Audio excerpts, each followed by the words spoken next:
Last night in St. Peter's Square, the Holy Father gave his message, Urbi et Orbi, to the city of Rome and to the whole world.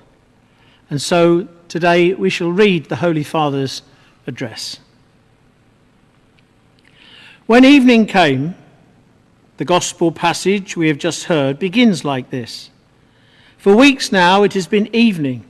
Thick darkness has gathered over our squares, our streets and our cities. It has taken over our lives, filling everything with a deafening silence and a distressing void that stops everything as it passes by. We feel it in the air. We notice in people's gestures. Their glances give them away. We find ourselves afraid and lost. Like the disciples in the gospel, we were caught off guard by an unexpected, turbulent storm. We have realized that we are on the same boat, all of us fragile and disoriented, but at the same time important and needed.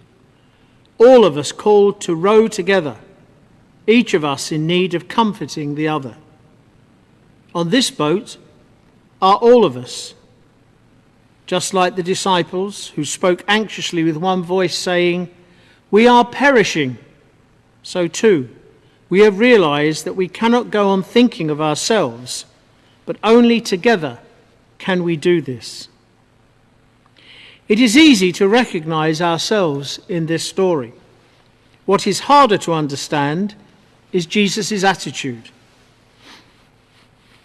While his disciples are quite naturally alarmed and desperate, he stands in the stern, in the part of the boat that sinks first. And what does he do? In spite of the tempest, he sleeps on soundly, trusting in the Father. Now, this is the only time in the Gospels that we see Jesus sleeping. When he wakes up, after calming the wind and the waters, he turns to the disciples in a reproaching voice. "Why are you afraid? Have you no faith?" Let us try to understand. In what does the lack of the disciples' faith consist, as contrasted with Jesus' trust? They have not stopped believing in him. In fact, they called on him. But we see how they call on him. "Teacher, do you not care if we perish?" Do you not care? They think Jesus is not interested in them, does not care about them. One of the things that hurts us and our families most when we hear it is said is, "Do you not care about me?" It is a phrase that wounds and unleashes storms in our hearts. It would have shaken Jesus too, because he, more than anyone, cares about us. Indeed, once they have called on him, he saves his disciples from their discouragement.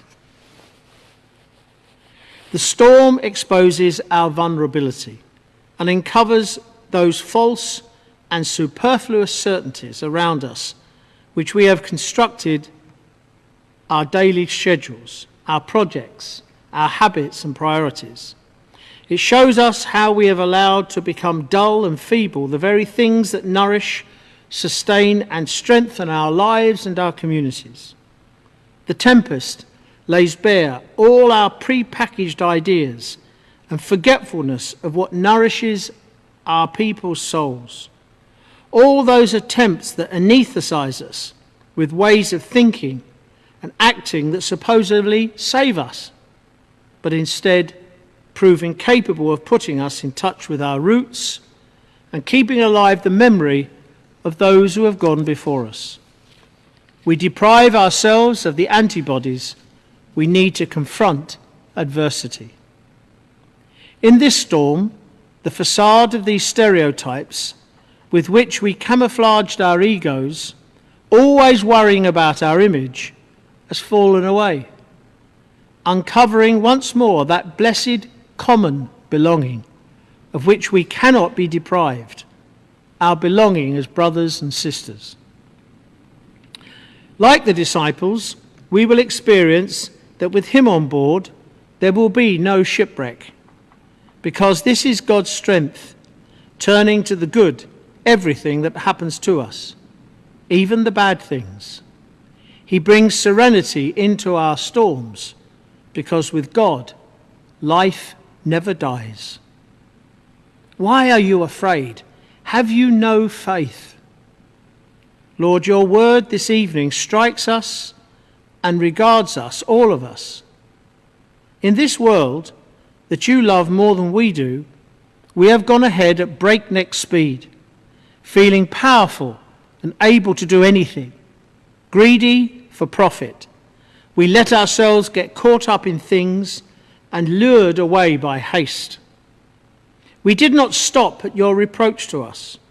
We were not shaken awake by wars or injustice across the world, nor did we listen to the cry of the poor or of our ailing planet. We carried on regardless, thinking we would stay healthy in a world that was sick. Now that we are in a stormy sea, we implore you, wake up, Lord. Why are you afraid? Have you no faith? Lord, you are calling us to faith, which is not so much about believing that you exist, but coming to you and trusting in you. This Lent, your call reverberates urgently. Be converted. Return to me with all your heart. You are calling on us to seize this time of trial as a time of choosing. It is not the time of your judgment, but of our judgment. A time to choose what matters and what passes away. A time to separate what is necessary from what is not.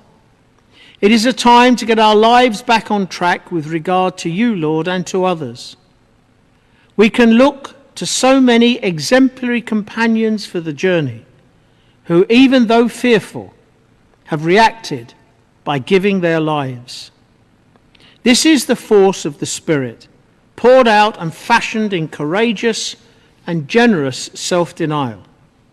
It is the life in the Spirit that we can redeem, value, and demonstrate how our lives are woven together and sustained by ordinary people, often forgotten people, who do not appear in newspaper and magazine headlines, nor on the grand catwalks of the latest show, but who without any doubt are in these very days writing the decisive events of our times. Doctors, nurses, supermarket employees, cleaners, caregivers, providers of transport, law and order forces, volunteers, priests, religious men and women, and so very many others who have understood that no one reaches salvation by themselves. In the face of so much suffering, where the authentic development of our peoples is assessed, we experience the priestly prayer of Jesus, that they may all be one. How many people every day are exercising patience and offering hope, taking care to sow not panic, but a shared responsibility? How many fathers and mothers, grandparents and teachers are showing our children in small everyday gestures how to face up to and navigate a crisis by adjusting their routines, lifting their gaze, and fostering prayer? How many are praying, offering, and interceding for the good of all? Prayer and quiet service, these are our victorious weapons. Why are you afraid? Have you no faith? Faith begins when we realize we are in need of salvation. We are not self-sufficient. By ourselves we founder. We need the Lord, like ancient navigators needed the stars. Let us invite Jesus into the boats of our lives. Let us hand over our fears to him so that he can conquer them. Like the disciples, we will experience that with him on board, there will be no shipwreck, because this is God's strength, turning to the good, everything that happens to us, even the bad things. He turns serenity into our storms and brings serenity, because with God, life never dies. The Lord asks us, and in the midst of our tempest, invites us to reawaken and put into practice that solidarity and hope capable of giving strength, support, and meaning to these hours when everything seems to be floundering. The Lord awakes so as to reawaken and revive our Easter faith. We have an anchor. By his cross we have been saved. We have a rudder. By his cross we have been redeemed. We have a hope. By his cross we have been healed and embraced, so that nothing and no one can separate us from his redeeming love. In the midst of isolation, when we are suffering from a lack of tenderness and chances to meet up, and we experience the loss of so many things, let us once again listen to the proclamation that saves us. He is risen and is living by our side. The Lord asks us from his cross to rediscover the life that awaits us, to look towards those who look to us, to strengthen, recognize and foster the grace that lives within us. Let us not quench the wavering flame that never falters, and let us allow hope to be rekindled. Embracing his cross means finding the courage to embrace all the hardships of this present time, abandoning for a moment our eagerness for power and possessions in order to make room for the creativity that only the Spirit is capable of inspiring. It means finding the courage to create spaces where everyone can recognize that they are called, and to allow new forms of hospitality, fraternity, and solidarity. By his cross, we have been saved in order to embrace hope, and let it strengthen and sustain all measures and all possible avenues for helping us protect ourselves and others. Embracing the Lord in order to embrace hope. This is the strength of faith, which frees us from fear and gives us hope. Why are you afraid? Have you no faith? Dear brothers and sisters, from this place that tells of Peter's rock-solid faith, I would like this evening to entrust all of you to the Lord. Through the intercession of Mary, health of the sick, health of the people, and star of the stormy sea. From this colonnade that embraces Rome and the whole world, may God's blessing come down upon you as a consoling embrace.